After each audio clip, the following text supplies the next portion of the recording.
चार लाइन ये विरह के भूमिका में कैसे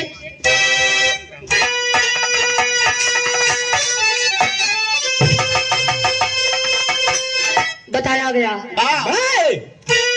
तो सरहद हिंद के हम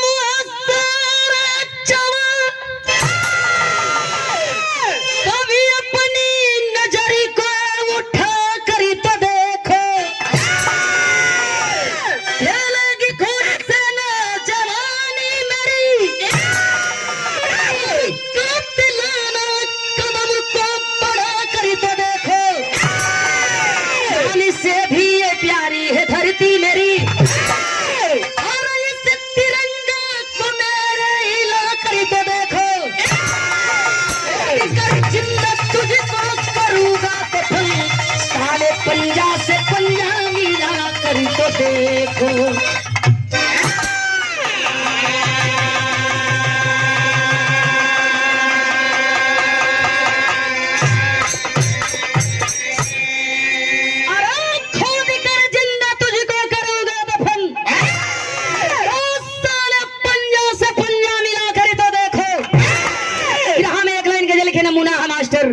आए दिन हमारे देश के जवान सीमा पर शहीद होते हैं, मारे जाते हैं रोज दिन।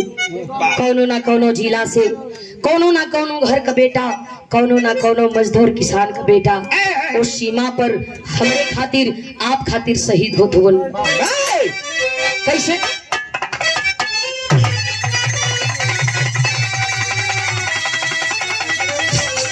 आ गया? अरे कहाँ पे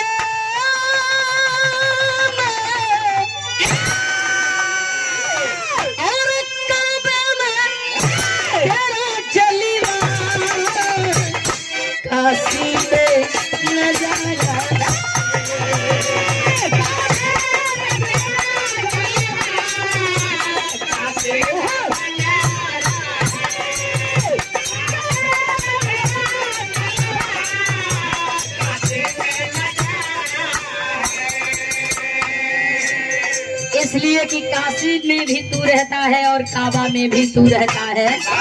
एक बात और बतावल गई, और काबे में चलवा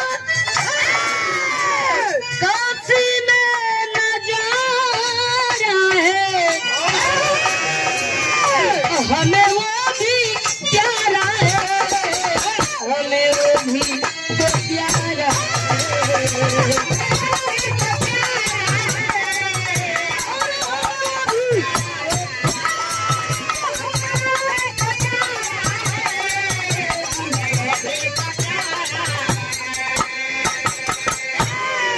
लेकिन भाव बड़ी सुंदर लाइन कभी लिखलन हो वो वीर के ऊपर का लिखलन। अरे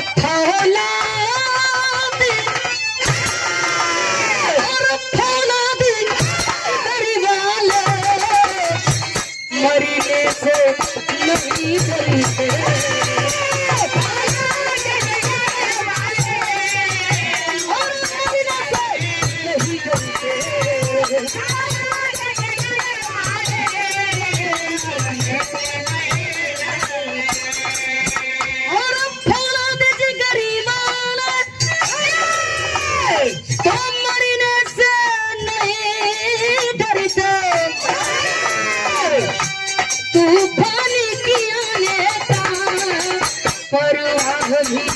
नहीं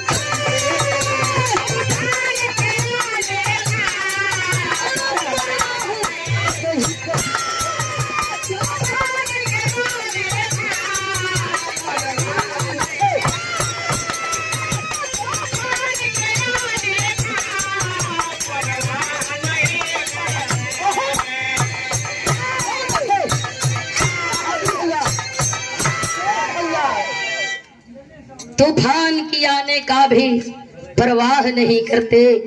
आए दिन हमारे देश के जवान मरते हैं, मरने का रीजन है चाहे बारिश हो, चाहे बर्फीली जगह हो, चाहे आंधी हो, चाहे तूफान हो, चाहे जंगल हो, अपनी ड्यूटी से हमारे देश का जवान कबो पीछे पग नहीं हटावेला। हंसते हंसते फांसी की झूले को कबूल लेते हैं। आपके लिए, हमारे लिए, देश के लिए उस सीमा पर अपनी जान की आहुति देते हैं ताकि मेरा देश आजाद है, आजाद रहे। देश के लोग आजाद हैं और आजाद रहे। चैन अमन की रोटी देश के लोग खा रहे और आए दिन लोग रोज खाए। कहानी का शुरुआत भाई कहानी हो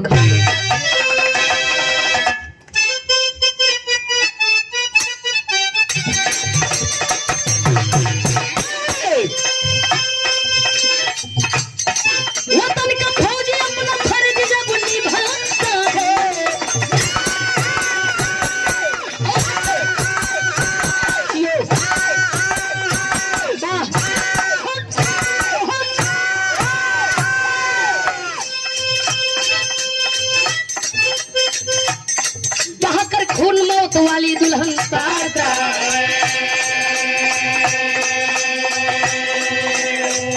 पंजाब में सुखबीर की जमींदार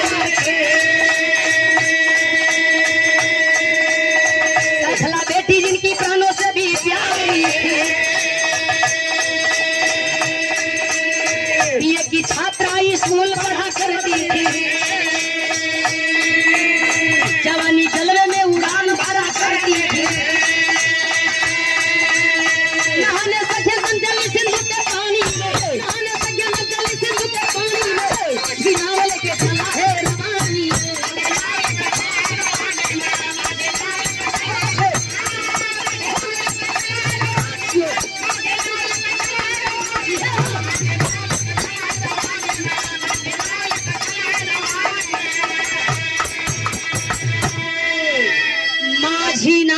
के चला है रवानी में। अब कुछ दिन पहले का घटना, गाजीपुर में नाव डुबला से 5 लोगन के मौत हो गई। अब आप लोग सुनबे कैली जालौर में इंद्र मेघवाल के पानी खातिर मार दिहल गई। रोज रोज आप लोगन के कुछ ना कुछ सुने के मिलत बा। एक लड़की रेखा जवन कान के ऑपरेशन करावे गई बे, ओकर हाथे काट लिहल गई। का केहू बताई। सोशल मीडिया के जमाना बा, कोनो चीज आप लोगन से वंचित नहीं बा, फिर भी कहीं ना कहीं कोनो बात ऐसन बा जवन बात आप लोगन तक नहीं खे गई, तो हम कलाकार कोशिश कइल जाला कि आप लोग सुने। बड़ी सुंदर बात जैसे धनंजय जी बतौली, प्यार पूजा हो, प्यार साधना हो, प्यार हो तई दुनिया हो, प्यार हो तो हम आप पानी। प्यार नहीं खे तो कैसे के बोले जाता है। तुम्हारा रास्ता अलग बा, हमारा रास्ता अलग बा। कुछ लोग बा प्यार के धंधा बना ले बा। सही है ना, तू वो श्रेणी में नहीं हुआ, टेंशन मत ला, तू अलगे हुआ। तुम्हारी लिस्ट तो एकदम बिल्कुल अलगे, पहले तैयारी है, ओकर कोनो जवाब न है। और हम सुनीला तो हम ई कहिला कि प्यार कोई करे तो आपसे सीखे। प्यार होके तो वैसन होके, हीर रांझा जैसन, लैला मजनू जैसन, कि फूफा से करावे लगे।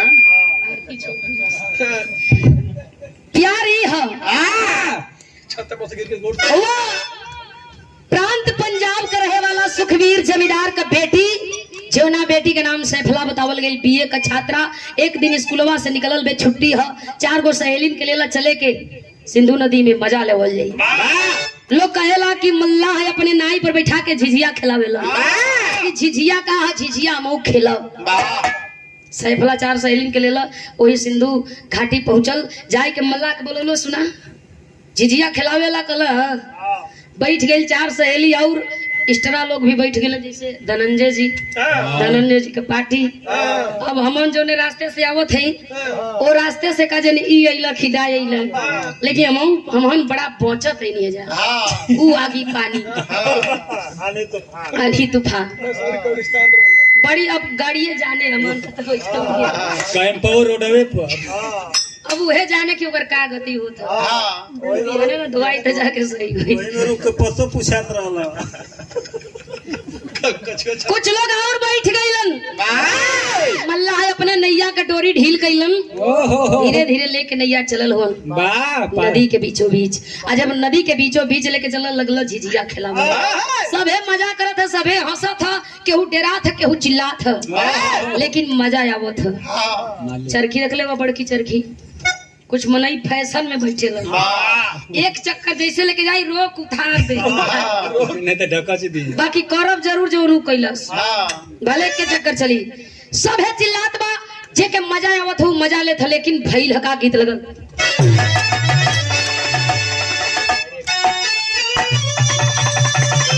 कोनो मेहरारू कले रहल पुरान रीत पुरान भीत पुरान प्रीत। आज भी जो ने घर में पुरनिया चार भाई एक माई की पेट से जन्म ले ले हुई हम वो चारों भाई के जाके प्यार देखिया नौका पीढ़ी के प्यार देखिया तोर मेहरारू ठीक है बहुत माने ले तो छोटका के कष्ट बटले बारो जो कर चिरखी बन जाता तो कहीं मजा लेता मेहरारू से जाके कहीं हाँ तोर मरद ठीक मिल गला हमारे एकदम रोज माथा चाटा था ई होला और पहले देवरान जेठान के मतलब रहा देवरान जब जेठानी के देखे तो खटिया से खड़ी को पल्लू लगाए ले आज का आवा बैठा कहाँ से आवती हो चाउमीन मंगा खाते ये पुरान गीत है देखा कोनो मेहरारू कह बड़ी दर्द में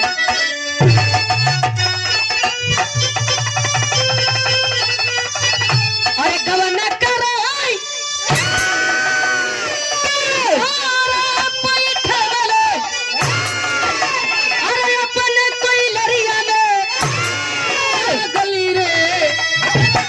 मोही दगा देके अरे भागल रे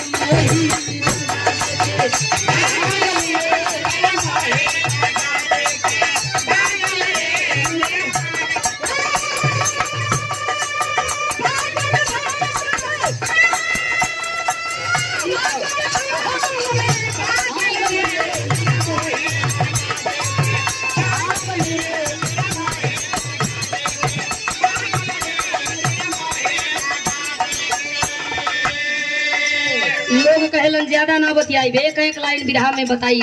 लोग कहलन कि जाको राखे साइया मार सके ना को बाल न बाका कर सके जो जग बैरी हो।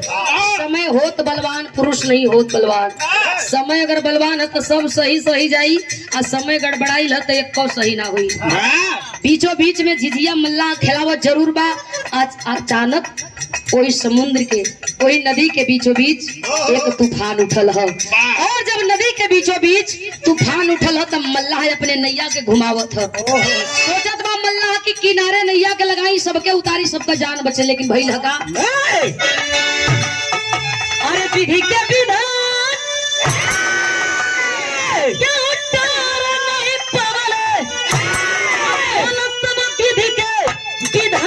से कुगल धारा मेरे वरिया कुधना से कुगल धारा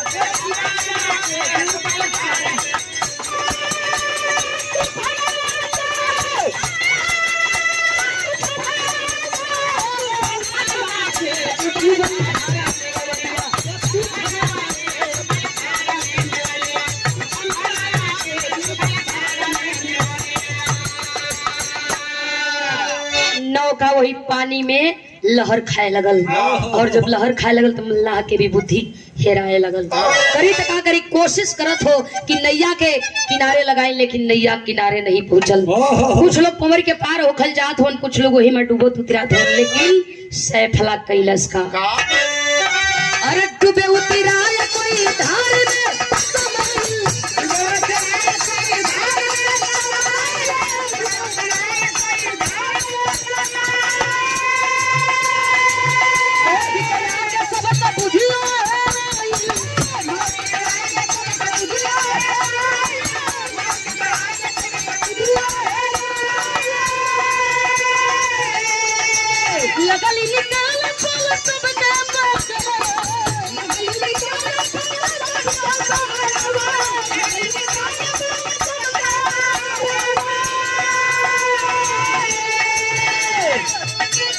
अरे लगली निकाल सबका पहरवा, होती के खेल के सजनमा से हो डूबल धारा में नवरिया, तूफानमा से डूबल।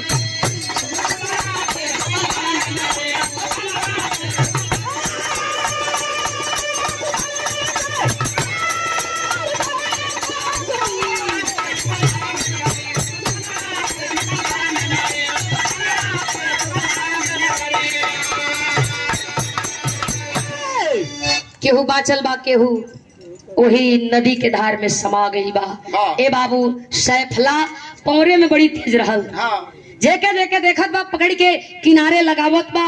कुछ लोग बचल हुन किनारवा पर बैठ के झंखत हो रोवत हुन कि आज अगर ये बिटिया ना रहत तो न जाने इस शरीर कौना किनारे लागत।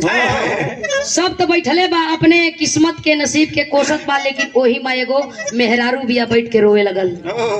रोवतिया अफसोस करतिया कि कहां से कहां आज हमार मत पगलाइल जे आ गईली चिचिया खेले। बोलौले बिया सैफला के बेटी तनी हमरे करीब आवा। गईल बिया पूछे लगल ए बिटिया तो के कौन माई जन्म देलस।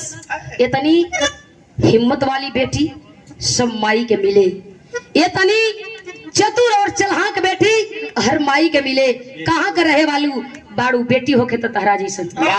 कहाँ घर बा प्रांत पंजाब, सुखबीर जमींदार का बेटी है, माई के नाही देखली रोवे लगल। दुल्हनिया गोदी में सैफला के भरले बिया, इहो रोवतिया बेटी मालिक ना देला, एक कई बेटा देले हुन, जवन बेटा यहाँ नहीं खे सरहद पर बा। आखिरकार बात विचार हो गई ले बिटिया, कहियो तोरा घरे आई चिन जेबू बिल्कुल। सैफला अपने घरे चल देलस, बाकी लोग अपने अपने घरे, जे करे घर का लोग डूब गई होन ओकरे घरे मातम मनत बा, लोग रोवत होन। जा करके दुल्हनिया फोन लगौले भी अपने फौजी सैया के, ओई फोनवा पर बतियावे का कहे।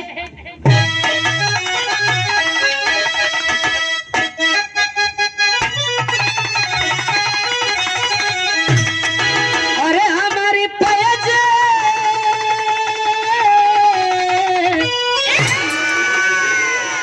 लाइन कहे सुना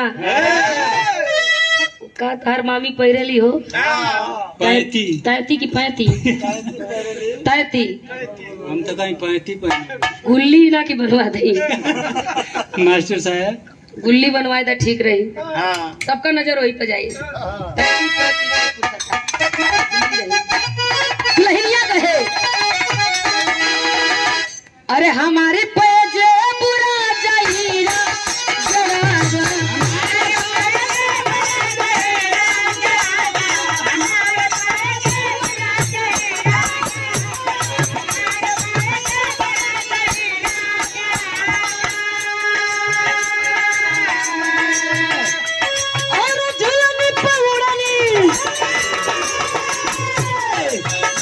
पहले का गीत कोनो दुल्हन कहले रहल, नई झुलनी के छैया बलम दोपहरिया बिताला हो, झुलनी नहीं की तम्बू ओके माना की तम्मू रहे। कोनो दुल्हन कहले रहे दुनिया पर गोली मारे, भाला नकिया बच गए। सैया हमार हो प्यार रहे मर्द मेहरारू के, इहो कह दिया झुलनी पर उड़नी सहजिया उड़ा दो, हमारे पैजे उड़ा जाई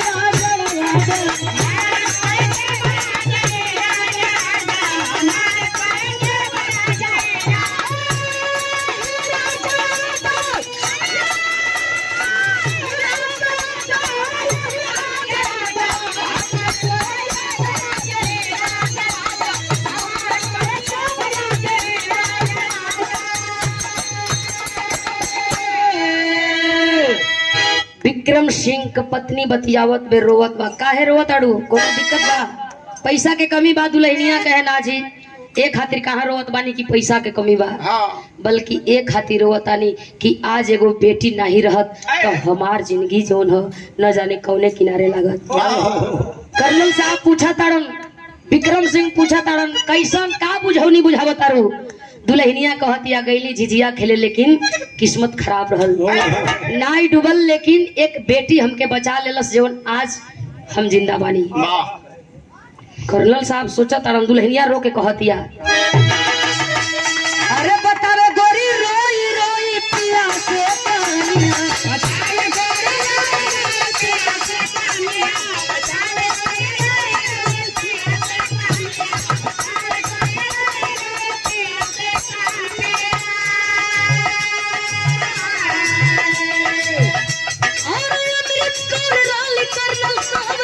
बहिनिया पतरा गोरी रोई रोई पिया से बहिनिया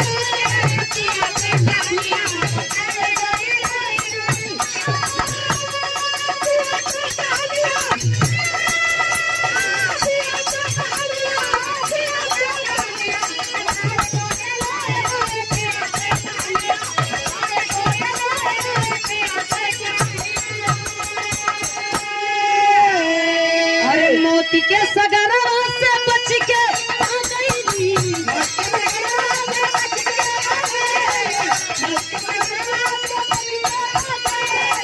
धर्म का बेटी एगो हमके बचली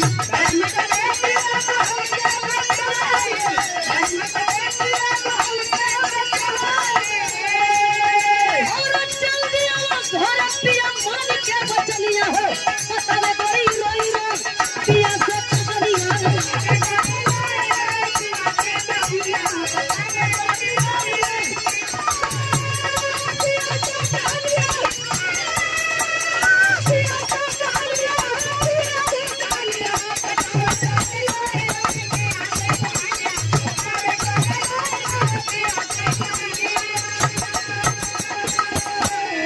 जल्दी घरे आई रहुआ देखे के मन करता।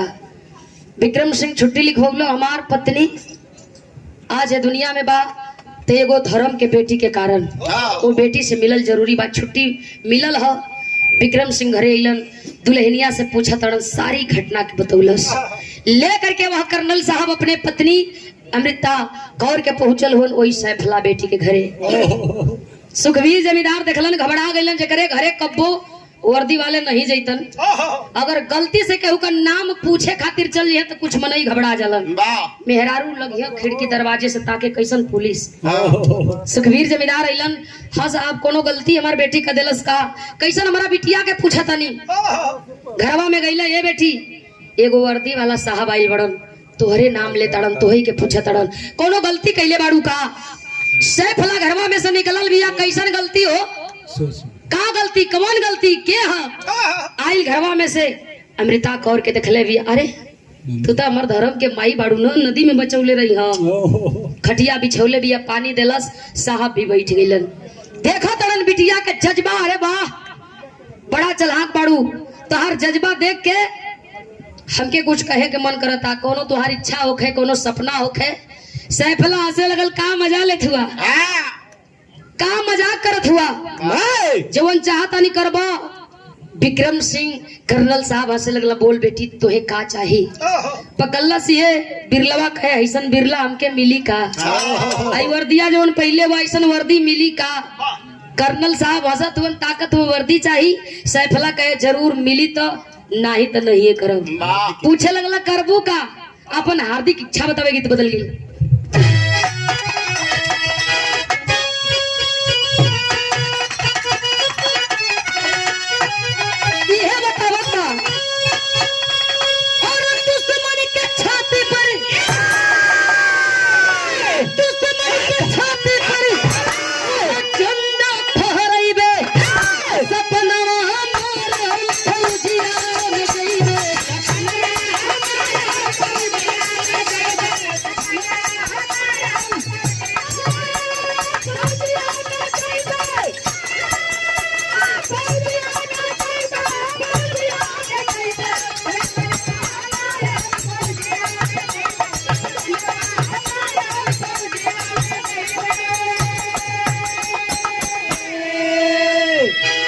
बने का सपना हो गईला घरवा में कहला तार बेटी खाली तुहार बेटी नहीं खई हमार बेटी बा तोरे बेटी का सपना हो कि एके वर्दी चाहिए सीमा का जवान बनल चाहत बा। सुखवीर जमींदार रोवे लगले साहब बिटिया तब पगलैले बिया तू काहे बिटिया के उसकावत हुआ एक के बेटी हमरे जीवन के आधार बिया ये बेटी के देख के हम जीला साहब कही दा बेटी के समझा दा कि बेटी वर्दी नहीं पहिरेली बेटी के समझा दा कि बेटी सीमा के सिपाही ना बनेली। कर्नल साहब गुस्सिया गेला कितना लालची कितना स्वार्थी बाप हुआ एगो बेटी सीमा पर जाके देश का रक्षा कइल चाहत बा फौजी बनल चाहत बा आ तू अपने स्वार्थ में ओके घर का चूल चौका में अजरावल चाहत हुआ। सुखवीर जमींदार के बात लगल अगर ऐसा बात बा तो हम स्वार्थी बाप नहीं खी, बिटिया के लेके जा साहब। ले करके कर्नल साहब चलल हुन, सैफला के ट्रेनिंग दिया वो थोन कैलन है का। अरे बंगलोर ले जाके अरे एयरफोर्स का करे ना तैयारी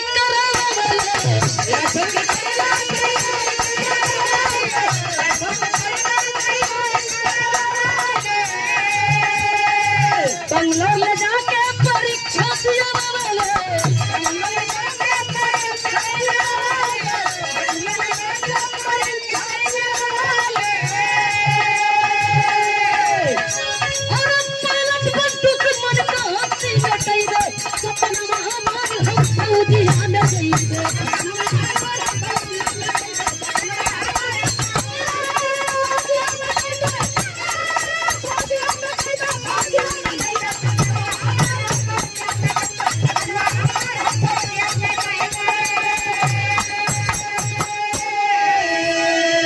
सपनवा हमार हम फौजिया में जइबो।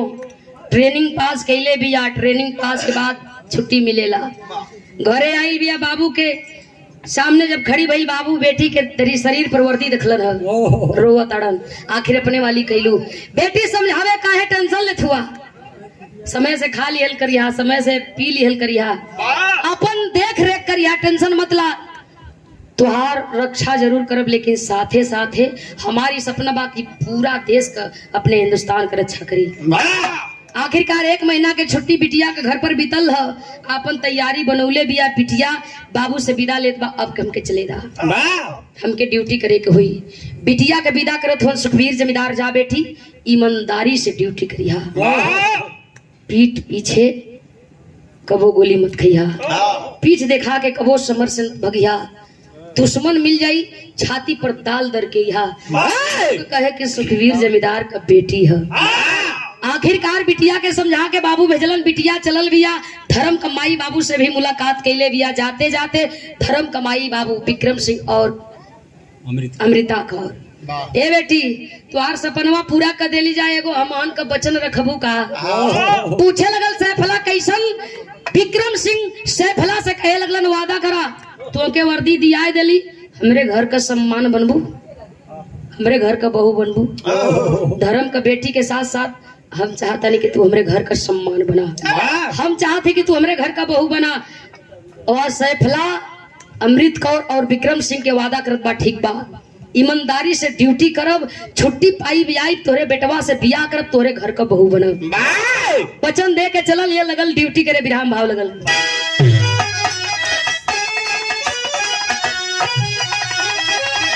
अरे अभिलाषा जाके मंजिल पर डिगी, कल्पना के आंगन में दुश्मन फेंका फांसा। एक दिन सैफला सोचत बा कि रोज दिन लड़े से बढ़िया एक के दिन लड़े, मारे या मर जाए। आई लई का करे का करत है, रोज हम दुश्मन के जोहब तो हमारा जीवन बीत जाई।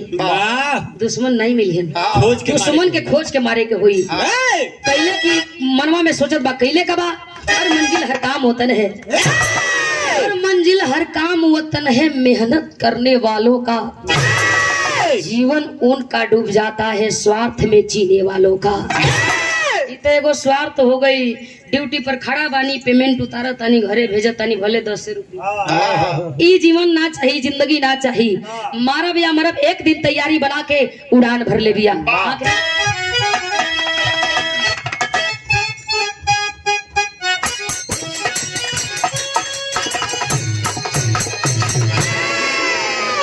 रामदेव गुरु जी अपनी जमाने में गीत के गौलन, अरे बारी उमर कमरल जगनिया,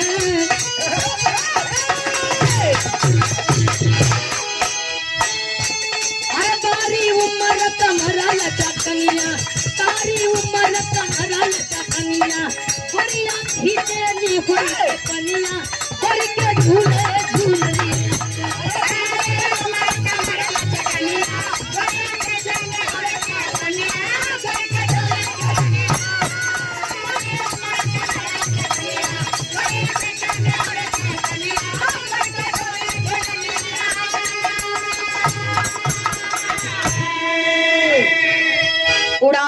रही है, लड़ाकू विमान है, खोज रही है अपने दुश्मनों को, कहाँ दुश्मन का कैंप लगेला, कहाँ दुश्मन का ठिकाना बा, वही बमबारी करब, दुश्मनन के मारब। काले अखबार में नाम छपी, बाबू का सीना चौड़ा हुई। लोग कही हाँ प्रांत पंजाब का सुखबीर जमींदार का बेटी सैफला दुश्मनन के मरला है। ये मन में उम्मीद और तमन्ना और जज्बा लेकर के उड़ान भर ले लिया। भाव दिहल गई, अरे चलली बाध तिरंगा सीमा,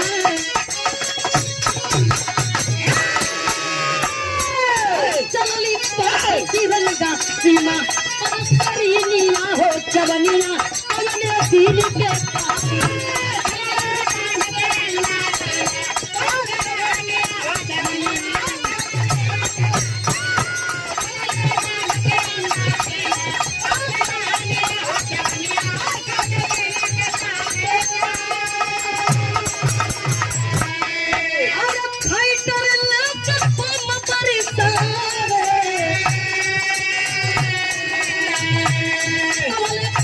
नजरी घुमावे गेले अभिमावे, अरे पैरा सूखिले कुची खाने, गिरली हिमालय हिमगिरी, गिरली हिमालय हिमगिरी,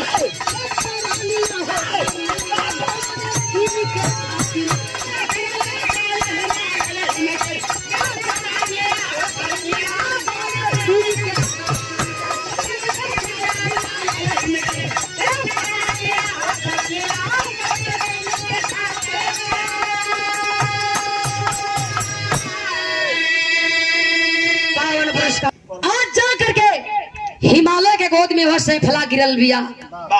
पापी दुश्मन मिसाइल के निशाने पर लेलन, मरलन है। सोच गए सैफला कि हमार ई विमान तो ध्वस्त होइबे करी, साथे साथे हम मारल जाई।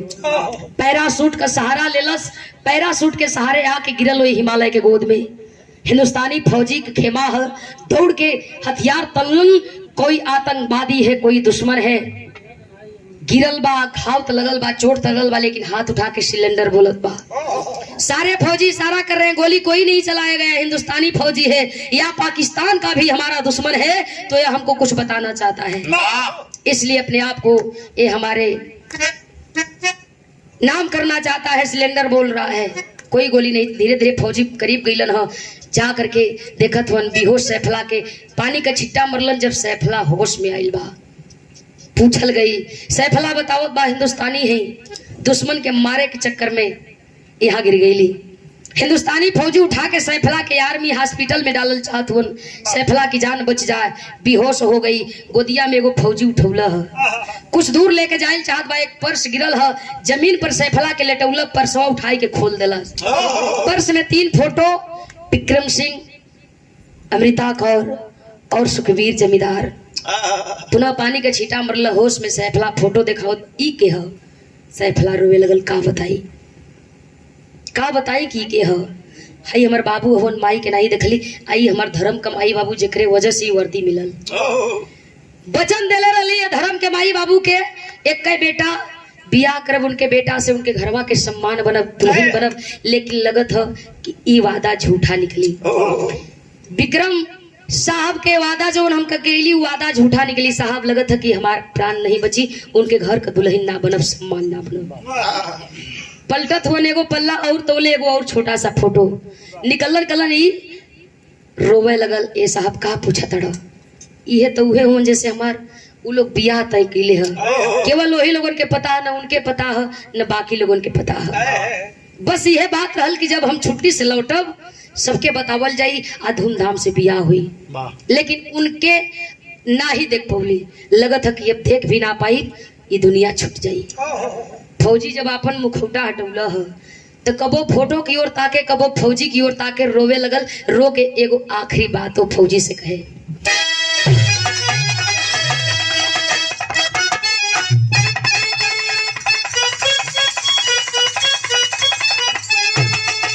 अरे मनी के कहना ए पिया से नूर लिया तो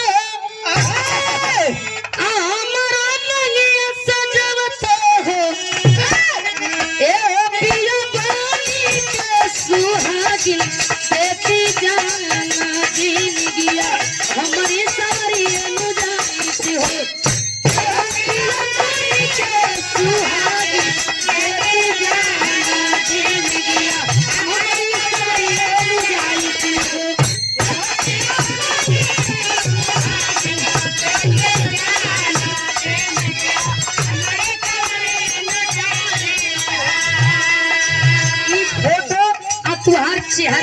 दोनों मैच करत बा। कहीं ऐसा तो ना न कि उनकर बेटा तू ही हुआ। ए साहब अगर तू ही हुआ साहब तो हमार प्राण हमरे गले तक आ गई बा। ए साहब कोनो उपाय करता, तनी सा सिंदूर लिया के हमर मंगिया भर देता ताकि माई बाबू को जो वादा कैले ही वो पूरा हो जात। ए साहब हमके न जिए का लालच बा न मरे का कोनो डर बा, बाकी एक चीज के जरूर पछतावा बा कि वादा हमार झूठा निकल जाई। तनी सा हमर मंगिया सजा देता साहब। आखिरकार वो फौजी गोदिया में लेट के सैफला के सोचत विचारत बा। एगो बात और कह देलस, बानी के से हरा हमरा टलिया उठा करनल बाबू के देखला ए पियाई कोटे दिल के अरे मां जी गया हमारी खबर ले जाई हो।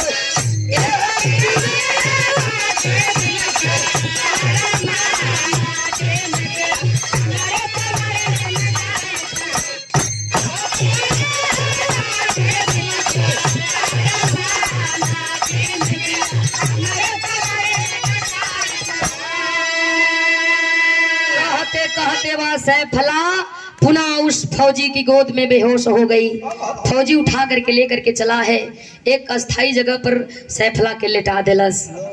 लोग कहेला कि रिश्ता स्वर्ग में तय होला रे पगली, तई मरे जिए का बात कहाँ से आ गई? ऐसे कैसे तू मर जइबू हमके छोड़ के? ना, ये रिश्ता स्वर्ग में बनल बा और जियल जाई त साथे मरल जाई त साथे। सुरक्षा ओ सैफला के बा सेफ जगह लेटा करके फौजी खड़ा हो गया, हाथ में हथियार ले लिया। ए गने के गने जौले हमार दुश्मन ना मारल जइहन, ऐसे नहीं तू मर सकत हो ना हम मर सकत ही। बस तू देखा घायल सैफला लेटल जमीन पर बा, देखत बा फौजी के। आखिरकार देखते देखते बा फौजी एगो काम के लिए पापड़ खिलाए।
हर सिंह जवनवा पीछे रनवा में, कूद पड़ा है समर सिंह मैदानवा पीछे रनवा में।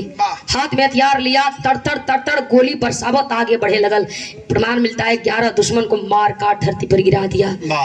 धीरे धीरे धीरे धीरे पाकिस्तान वाले वह दुश्मन फौजी को आगे बढ़ाते गए, चढ़ावत गईलन। जोश में आकर के होश गंवा दिया, लाइन क्रॉस किया है जवान, भूल गया कि हम सीमा को पार कर गए हैं। इन्हन का बड़ा कुल जुगाड़ रहेला। जगह पर जाता है वह फौजी, पता लगा दुश्मन सोच गए कि अब हमारे निशाने पर इसको हम मार सकते हैं। बम का प्रहार करते हैं सब, वह फौजी मारा जाता है। धरती पर लहलहान फौजी गिरा है। लोग देखत बा। ए बाबू कहल जला कि जोश में होश ना गवावे की चाहिए। एक जमाना रहा कभी हमारे फौजियों का लाश घर पे आया करता था, एक को चवन्नी ना मिले, लेकिन पैसा कुछ लागू है। लाश भी नहीं आती थी, खाली वर्दी टोपी। फिर ताबूत में लाश भी आवे लगल, कुछ पैसा भी मिले लगल, लेकिन अब फिर घट गई। 4 साल के हो गई। वही खाती कितनी ट्रेन भी फुकाई कि 4 साल नौकरी के करी। 8 साल जे तैयारी करी 4 साल नौकरी का करी। ई हालत बा। जवान जवान हमारी खातिर आप खातिर मारल जात होन, बम से चीथड़ा चीथड़ा जवानन के उड़ावल जात बा। आल्हा के लाइन बतावल गई।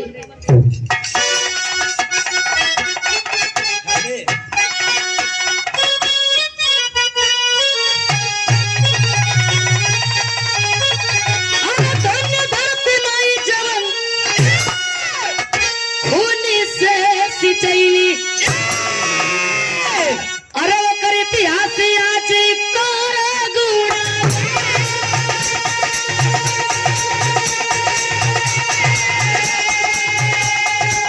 फौजी दोनों लसिया उठवले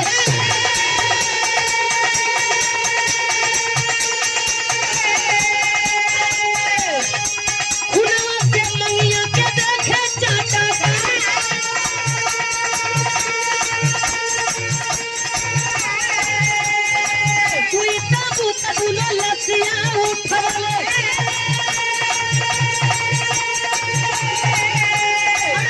चली भैला की तरफ सब जादुआ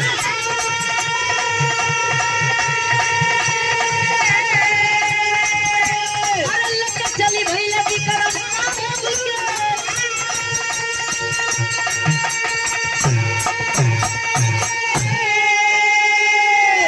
कुछ फौजी गईलन देखत वन सैफला के मांग खून से एकदम चटकार बा। पति पत्नी के वह रिश्ता जवन स्वर्ग में बनेला। सैफला देखते देखते अपनी उस पति को उस फौजी को सदमा बर्दाश्त नहीं कर पाई, इस दुनिया को अभी छोड़ करके चल देती है। दोनों लाश के दूत आबूज में रख करके लेके विक्रम साहब के दरवाजे पर लोग चलल हो। विक्रम साहब देखलन हा बेटा हमारा आ गईलन। ताबूत जब गाड़ी से उतरत बा तो जे वही मबाव के बतावे के का बा। लेकिन अमृता कौर सोचत बे बेटवा आ गई, बेटवा के अब बतावल जाए कि तोरी खाती एगो लड़की देखल बा जीवन कह के गइल बिया के हमरा घर के बहू बनी। जब दू ताबूत नीचे उतारल गई विक्रम साहब जा करके दोनों ताबूत खुलत हुन। सैफला के मांग खून से लाल देखत हुन।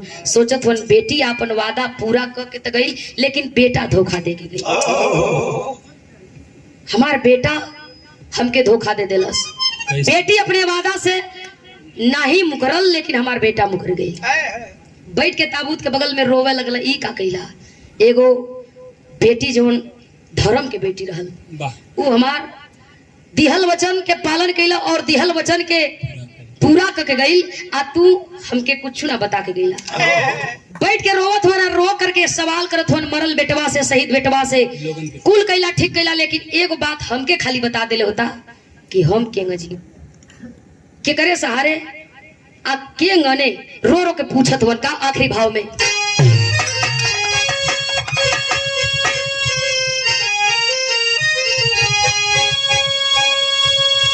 सब रोवत बा तोहर माइयो रोवत आड़ी लेकिन हम जाना तानी कि एगो फौजी के का मतलब होला। एगो फौजी के जिंदगी का हो। एगो फौजी के जिंदगी ई बा सीमा पर मर गई तो उहे ओकर दुल्हन बा, उहे ओकर घर बा, उहे ओकर परिवार बा, उहे ओकर नौकरी बा, उहे ओकर ड्यूटी बा, उहे ओकर सब कुछ बा। फौजी का ई वर्दीय सब कुछ बा। माई तुहार रोवत आड़ी कि उनकर बेटा चल गए लेकिन हम नहीं रोवत। रोवत एक के बात के लेके बानी का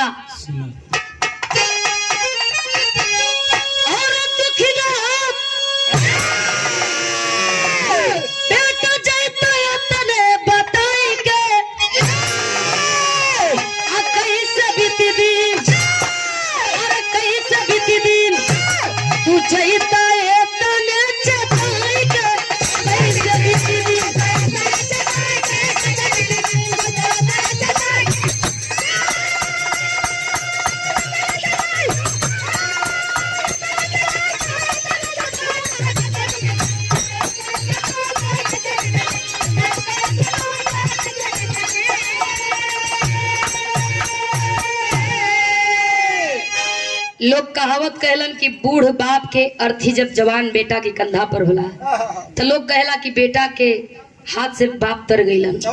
लेकिन बूढ़ बाप के कंधा पर जब जवान बेटा के अर्थी होला लाश होला तो लोग कहलन कि एकदम भागा। लोग ताना मरिहन 4 कदम लेके तुम्हारे लाश चलल मुश्किल हो जाई। लोगन का ताना कितना बर्दाश्त करब। लोग कह कि एकदम पापी बा जवान बेटा का लाश कंधा पर। ताना बर्दाश्त ना होई कैसे जीहब कैसे बर्दाश्त करब लोगन का ताना आ तुम्हारी दूरी। काहे न हमके बता गईला कि हम कैसे जियब। कहो तड़न एगो बात हो, माननीय मुख्यमंत्री तब फर्ज के निभावले, और तू न परिवार के धीरे जवाब देवले।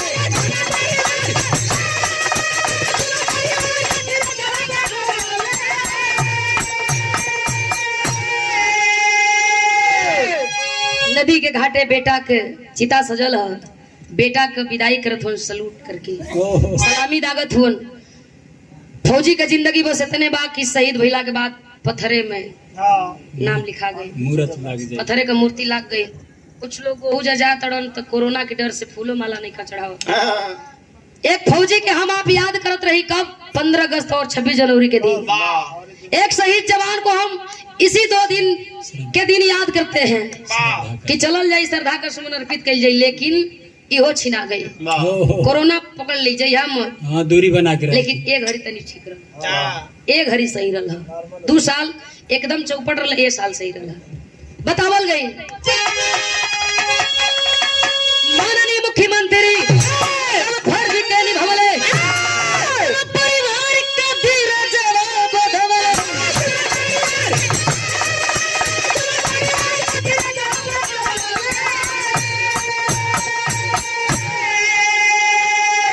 पत्थर में गइल मली खवाई के, ऐसे बीती दिन तने बताई के।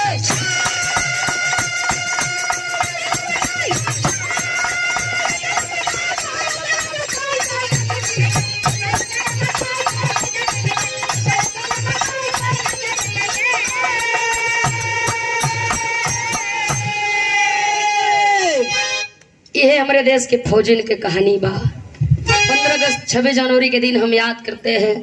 जितनी ये लोगन के पेमेंट बा, तनख्वाह बा, उतनी अब का कही। सबसे नीमन पैसा जानत हो के केकर हो? सफाई कर्मी, सरकारी स्कूल के मास्टरन। ये घड़ी रेलाई खूब होत है।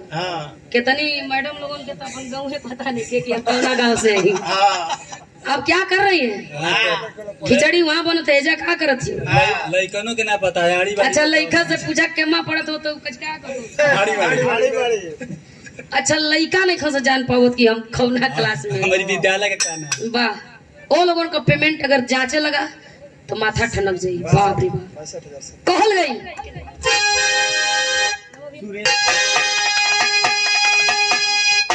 गुरु बिहारी गुरु गणेश